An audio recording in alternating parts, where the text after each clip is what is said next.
I try and look at life like, this is my journey. And for the most part, I'm okay, but sometimes the tears just flow. So when I first went to the dentist and had to write it out, it just truly hit me because it was the first time I had to put it on paper. I knew that I was going to have to tell them that I had cancer. But to actually sit there and fill out the paperwork is two different things.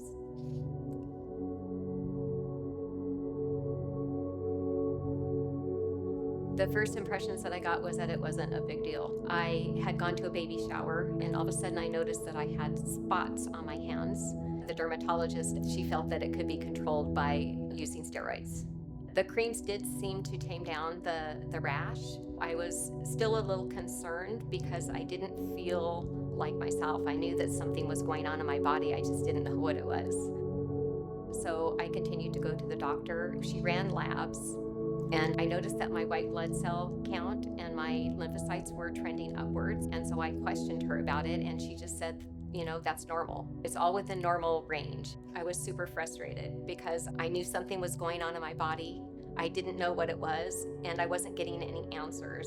And I felt like I had to keep pushing in order to try and figure out what was going on.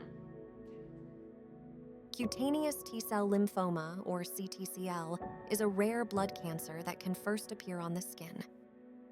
Because it is often misdiagnosed as other, more common skin conditions, the journey to diagnosis and care can be long and difficult, taking on average 2 to 7 years. In April of 2022, I had gone on a cruise with my sisters, and all of a sudden I had another rash appear. I emailed my primary care doctor telling her, again, my white blood cells are going up. Now I have 3 different types of rashes. There's something going on in my body. She sent me to a rheumatologist, and he said, well, the good news is you don't have Sézary or lupus. The bad thing is I can't tell you what you have. It was especially frustrating because I had seen 5 doctors by this point with no answers whatsoever. My physical was in November of 2023. Now my white blood cell count is high. After that, she finally referred me to an oncologist. So I went to an oncologist. It was December 19th.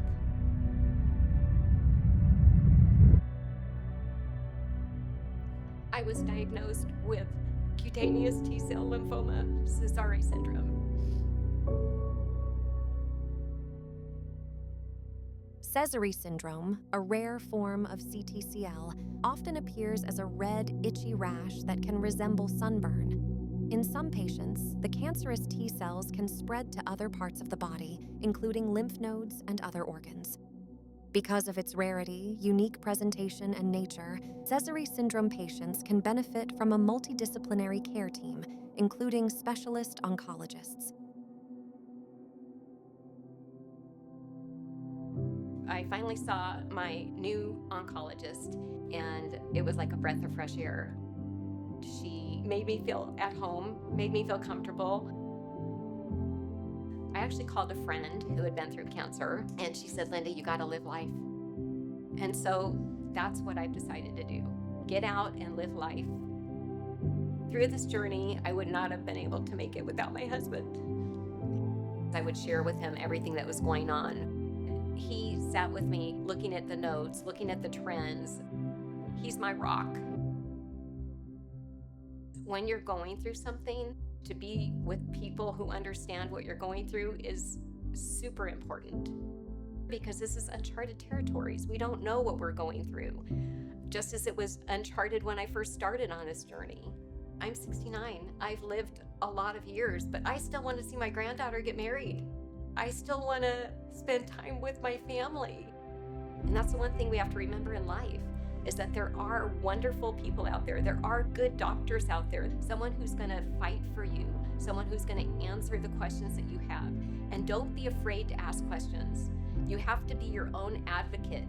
You have to stand up for yourself. If you know that there's something wrong, ask the questions, because this is your life, and only you can live your life, and only you can advocate for yourself, and only you can make sure that you get the answers that you need to be comfortable with what you're going through.